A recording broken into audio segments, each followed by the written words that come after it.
Near the armaments factory is the Army's training and administrative office. Most Kurds don't take kindly to office work or to becoming bureaucrats.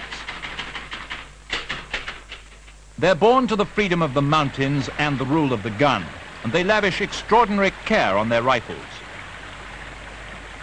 Kurds pride themselves on being crack marksmen. They shoot for fun as well as in anger. The variety of their guns would grace an armaments museum. Most of them are captured from the Iraqis, but many have come into their hands through private deals in Europe on both sides of the Iron Curtain. Tires, scarce and essential, are also carefully tended.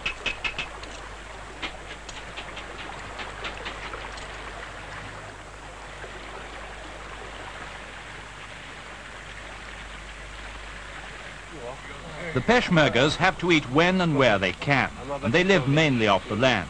Every farmer gives 10% of his harvest to the troops, and Kurds outside Iraq donate 10% of their income to the cause. Prisoners are given the same food as the army. The Kurdish army is limited to 25,000 because that's all they have arms for.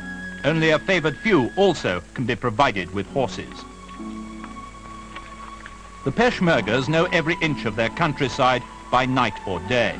Most need little training, though some of them have been trained in Russia or with the Iraqi army. Kurds put the number of Iraqi defectors who have joined them at over 750 last year alone. By and large, the outside world has shown little interest in helping the Kurds in their remote war.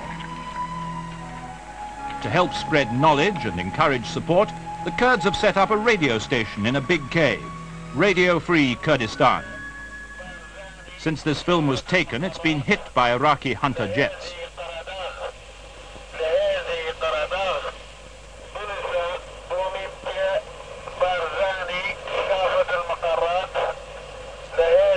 The station transmits on the shortwave band twice each day. Programs last 15 minutes and go out at peak Iraqi listening hours. The station's technical equipment is mostly American and reasonably up to date.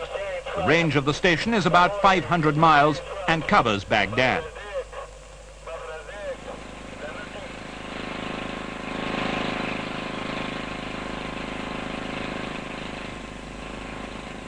Getting spare parts if anything goes wrong is a major problem, especially if the generators fail.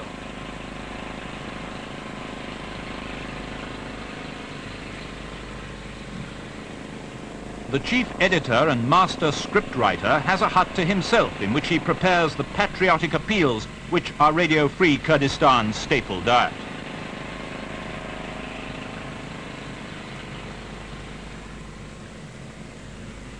His message is put over with passion by the station announcer. This is the voice of Kurdistan, the voice of the red blood which is shed on the mountains, the voice which tells the enemy clearly, we seek freedom or death, the voice before which the enemy cower. Almost as soon as programs start, Baghdad tries to drown the announcer by playing on the same wavelength a top Arab pop song.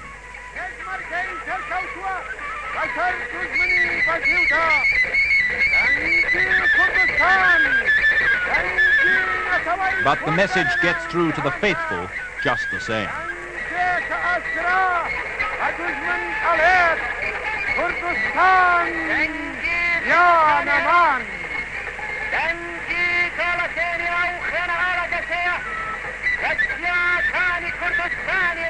Now that the war, for the moment at any rate, is over, Radio Free Kurdistan will have to adopt a new style.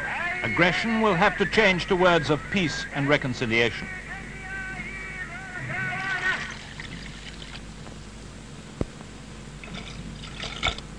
The same applies to the Kurds' other propaganda organ.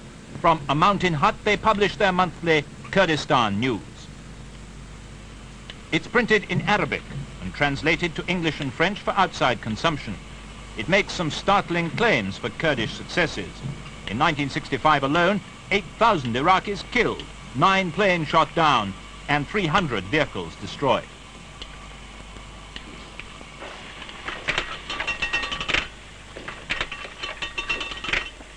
But no figures for Kurdish losses ever find their way from the antiquated German printing press. Last month's issue gave what the Kurds claim to be Iraq's final plans for exterminating Kurdish forces. This month's edition will no doubt reflect Barzani's attitude towards peace with Iraq.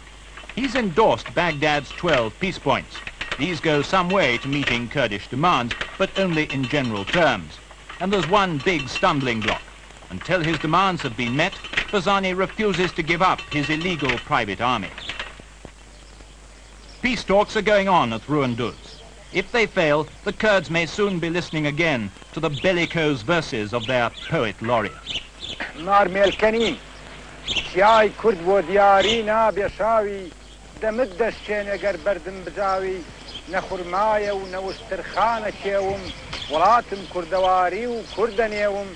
اگر نام ناسی بروانه لمیجو بزانه و فیر به کرد چونه و چلون بو لپیش تو گزنفون روی کرده خاکم وکو دالاس اسوراب و کلاکم گلک تیمور و سنگیز و هلاکو لدشتم تی پرین و گوشتری تو گلک تی خواسی بیدر پی رشورود بنانم سردمه جی چاوی پشکود